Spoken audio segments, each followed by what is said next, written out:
Ok, CTRL Y, commande Y.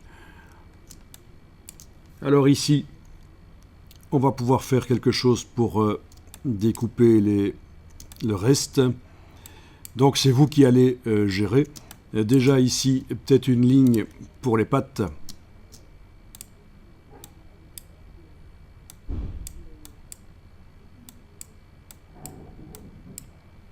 Voilà. La ligne pour les pattes.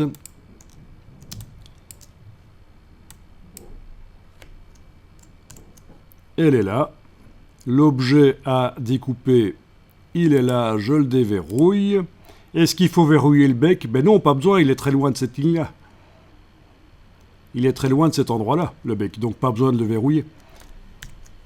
Objet tracé, diviser les objets inférieurs. Et voilà, je me retrouve avec des objets pattes que je peux bouger ici, on le voit, j'annule. Voilà. Voilà, voilà. Autre chose, en verrouillant la silhouette,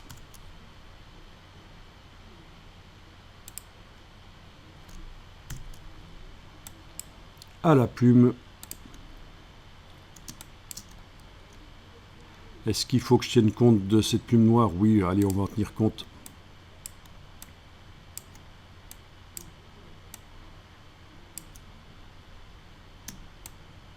Waouh, c'est avec Alt.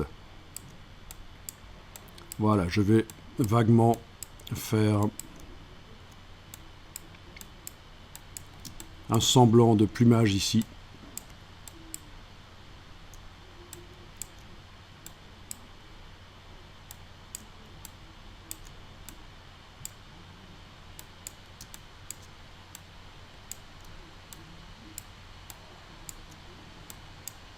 Ah, j'ai interrompu le tracé, je dois le continuer.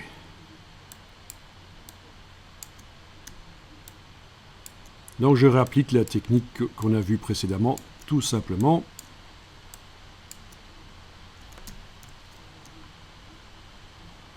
Ok.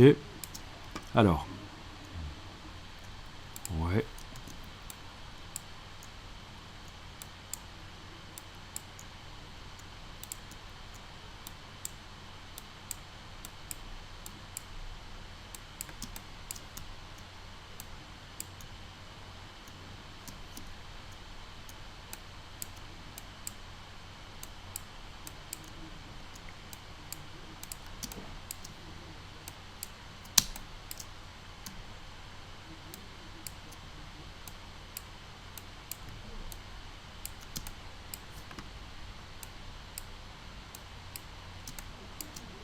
Ok. Je fais sortir. Voilà donc la ligne. Je peux vous la mettre dans une couleur différente, comme ça vous allez bien voir.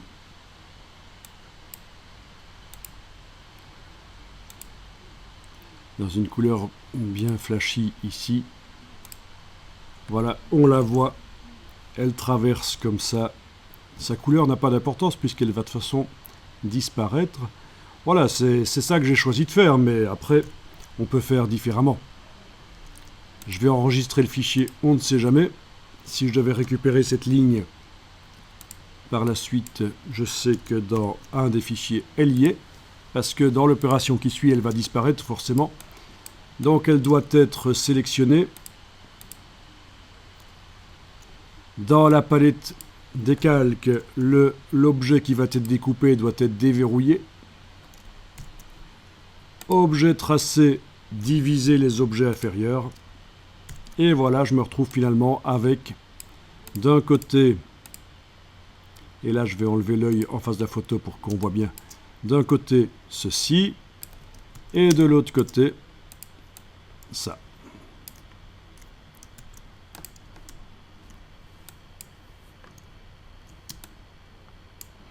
Bon, en gros, je pense que si je termine par l'œil, le dessin de la cigogne sera reconnaissable.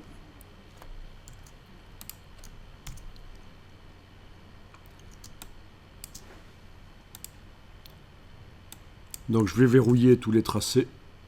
Cliquez, glisser ici devant les tracés. à la plume. Clic.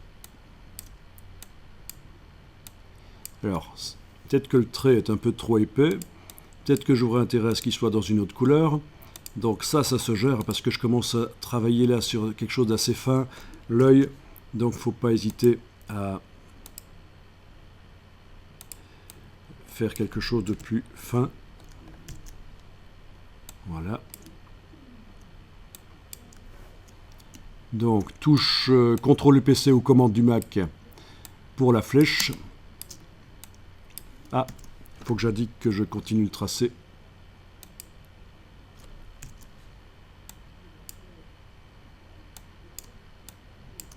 Peut-être que c'est pas la meilleure couleur de tracé. Ça aurait pu être mieux dans une autre. Ok.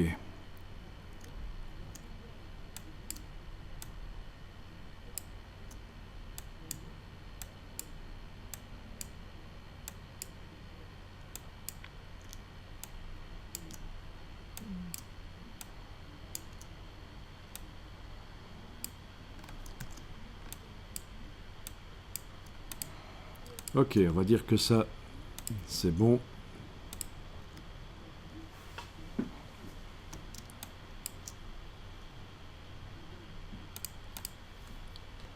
Et puis je vais terminer par l'œil que je vais faire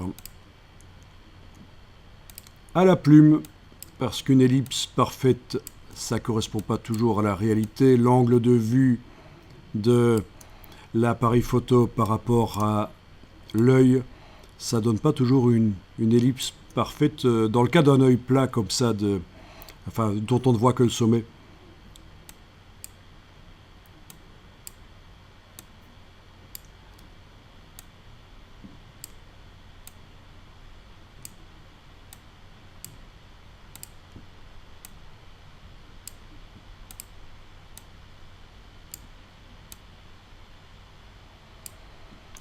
Ok.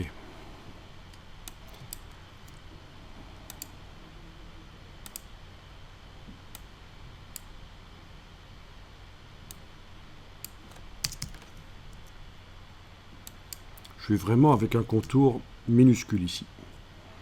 0,05 mm.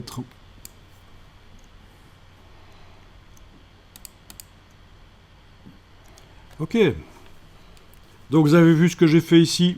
J'ai fait déborder l'œil en dessous. Vous n'êtes pas obligé de le faire, mais j'ai fait déborder l'œil en dessous. Donc j'ai la forme ici avec les glandes lacrymales. J'ai la forme de l'œil. Il déborde par en dessous. C'est bizarre. Qu'est-ce que je peux faire? Ceci. Et d'abord, je vais enregistrer.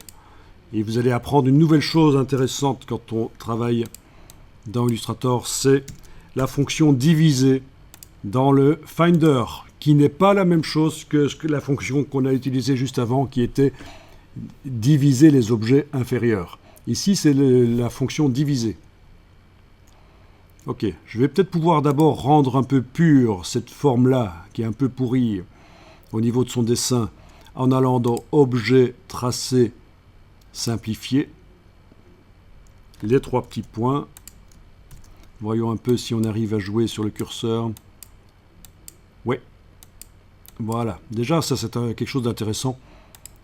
Pour rendre pure une forme, le curseur dans Objet, Tracé, Simplifier. Ensuite, je sélectionne les deux formes ici. Donc on est bien d'accord qu'il n'y a que ça qui est sélectionné. L'image en bas ne se sélectionne pas, elle est verrouillée.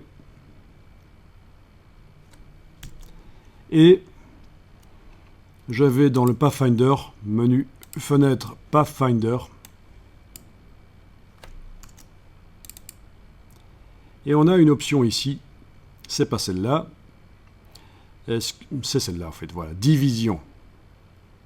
En principe, ça va fonctionner avec les deux formes qui sont là, au même endroit partiellement, et qui sont toutes les deux activées. Division, voilà. Extraordinaire.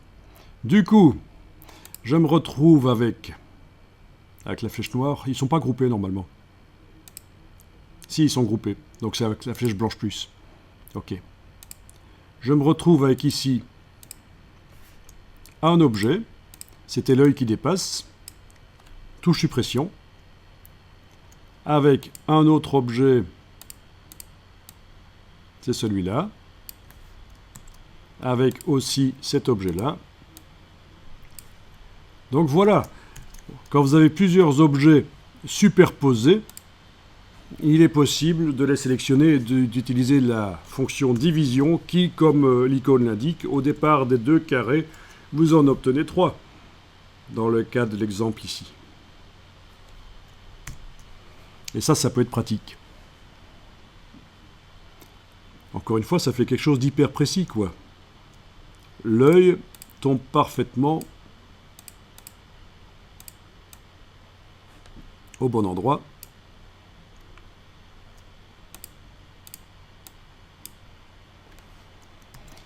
Ok, après c'est de la mise en couleur.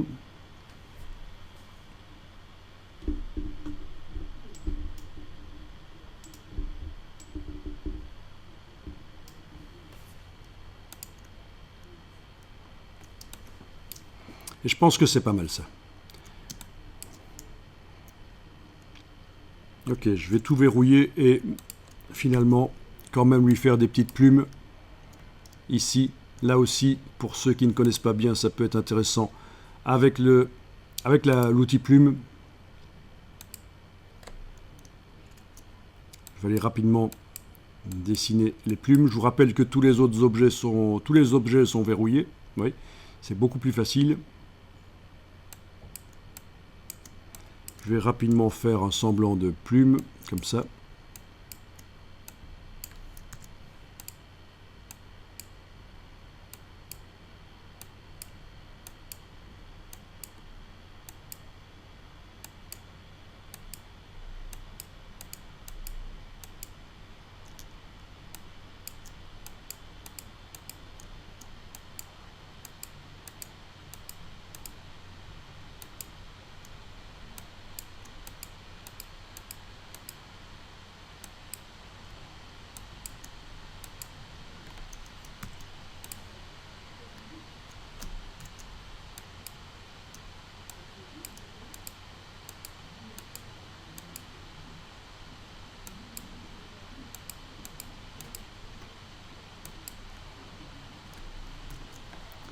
Ok.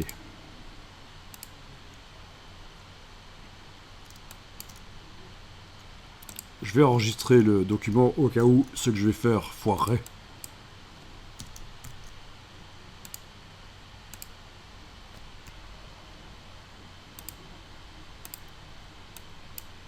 Voilà. Je vais déverrouiller la silhouette. La silhouette, c'est celle-ci. Ouais. Sélectionner ceci, donc, et la silhouette. Clic, majuscule, clic. Demander, par exemple, ça paraît une bonne approche, un Pathfinder division.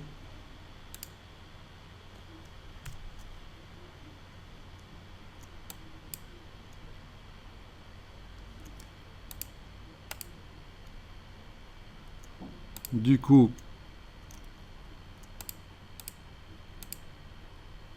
ok, ça a l'air pas mal ça. Il y a des choses à supprimer. Ah, si je leur mettais la même couleur à tous, ce serait peut-être plus visible. Et la même épaisseur.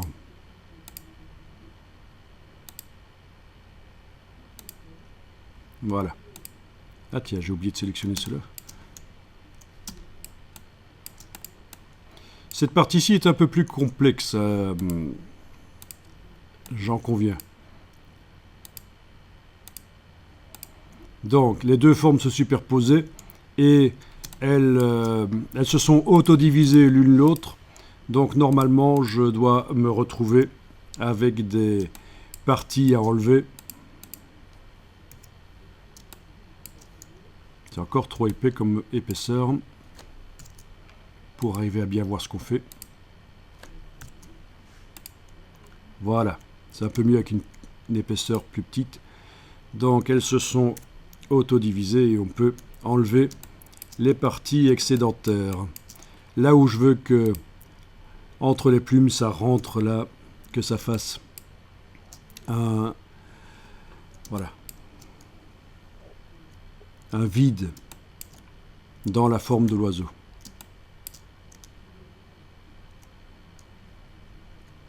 Ok, après en sélectionnant tout, enfin je veux dire tout ce qu'on voit là et la silhouette de l'oiseau, et en demandant un Pathfinder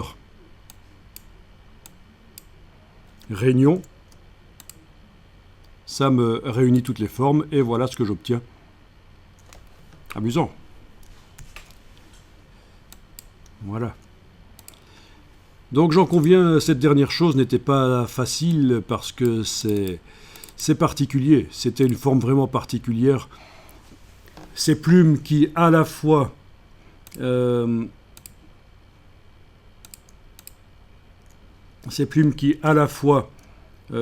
sortaient de la silhouette qu'on avait dessinée, mais aussi rentraient dans la silhouette. Le vide entre les plumes, ça rentrait dans la silhouette, donc c'est particulier. Ah, au passage, quelque chose de très intéressant dans les logiciels Adobe, ce que je viens de faire là.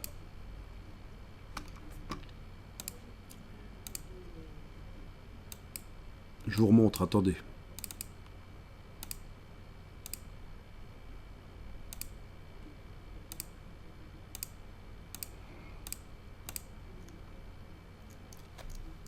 Regardez ça. J'ai plein de choses affichées. Je ne veux voir qu'une chose, l'image. Je peux évidemment essayer d'enlever les yeux en face de tout le reste, mais parfois c'est très compliqué. Alors il y a un raccourci qu'il faut connaître, c'est le Alt-clic sur un œil dans la palette des calques. Ça enlève l'affichage de tout le reste. Vous ne voyez que cet objet-là. Alt-clic. À nouveau, ça réaffiche les autres. Alt-clic, ça enlève. Donc très intéressant. On a ça aussi dans Photoshop, dans InDesign. Si vous ne voulez voir qu'un objet, bon, par exemple, celui-là, la patte, Alt-clic sur l'œil. Pourquoi il ne veut pas? Parce qu'il fait partie d'un calque. Oui, c'est par calque, en fait. Dans Illustrator, c'est par calque. Donc, Alt-clic, ça ne marchera qu'entre les calques, pas les objets à l'intérieur d'un calque. Ok. Bien, donc là, j'enlève l'œil en face de la photo, de toute façon. Et voilà le dessin. Et ah oui, il y avait l'œil ici, auquel on pouvait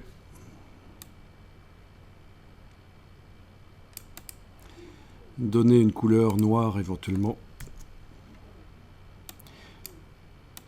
Après, le reste, ça devient du remplissage habituel des fonds avec les dégradés que vous mettez, les ombrages, les texturages.